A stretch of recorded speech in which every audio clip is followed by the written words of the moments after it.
Very well. Then touch the darkness, take nourishment.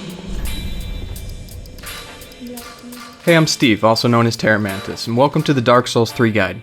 You can click on the icon in the corner of the screen to be taken to other Dark Souls related content, and there's also a link in the description as well. In this video I'll attempt to demonstrate the best and easiest spots to farm souls at various locations throughout Dark Souls 3.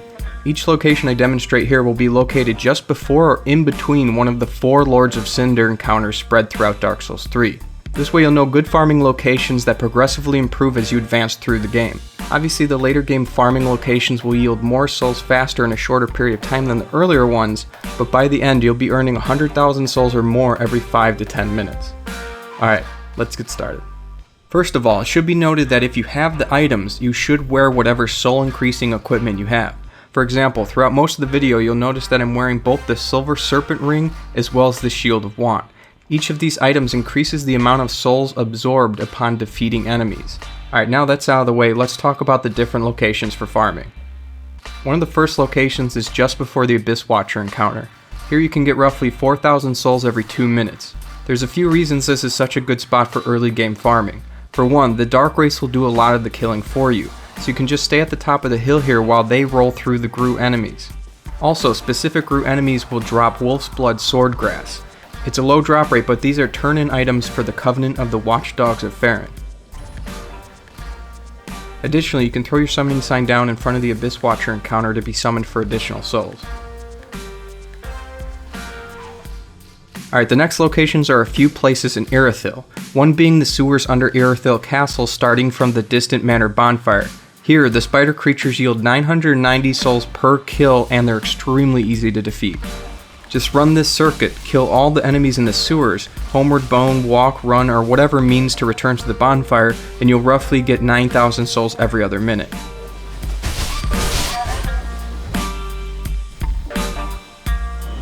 Alright, for the next location, Irithyll, starting from the Church of Yorshka, there's a lap you can run that yields roughly 7,200 souls every 2 minutes. This is a little less than the sewers, but the enemies also have a higher drop rate for Titanite shards. That's definitely something to consider. So first off, starting from the church, head out and take a left. Do a plunging attack to kill the Fire Witch. This enemy alone will yield 2,500 souls with each kill. After that, just run up the stairs and kill the 2 obscured enemies. Then head up the staircase near there and take another left. After killing this knight, you might consider throwing down your summoning sign in front of the fight for Pontiff Sullivan. He's a pretty difficult fight and people usually seek help for him, meaning the rate of co-op summoning here is pretty high. Regardless, whether you lay down your sign or not, after killing the scythe-wielding knight, just walk off the ledge here. Approach the final knight. Usually a kicking shield break will do the job, and you're basically done with this circuit. Just round the corner and you're back where you started to rest at the bonfire and refresh the enemies. Alright, the next location has the highest yield for souls and it's also extremely easy. That said, the enemies have absolutely no drop rate for any other items. They're strictly for soul farming. And to get to this location, you'll want to head to the Archdragon Peaks. If you don't know how to get to this optional and secret location, you should watch this video. I discuss in detail how to find this place. Alright, now once reaching the area though, not far from the second bonfire, a mage creature will continuously summon enemies. Each time you kill one, a new enemy will be summoned moments later. Here all you have to do is equip your hardest hitting melee weapon, wait for the summon to spawn, and backstab them from behind just after they're finishing materializing.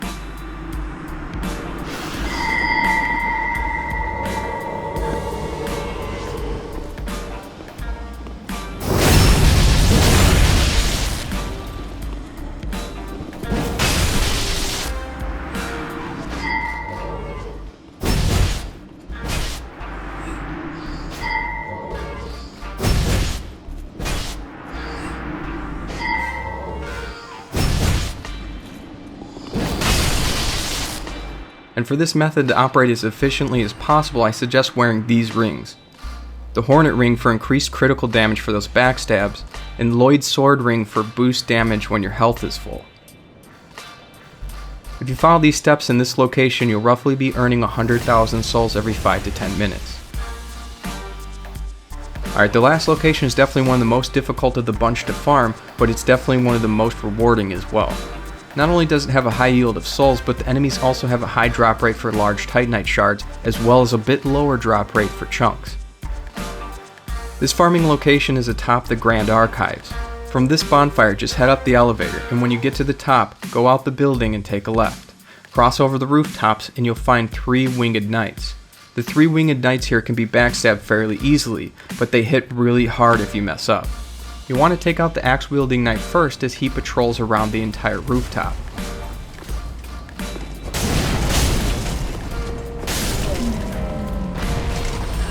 After the axe-wielding knight is down, you can take down the halberd knights, picking them off one by one.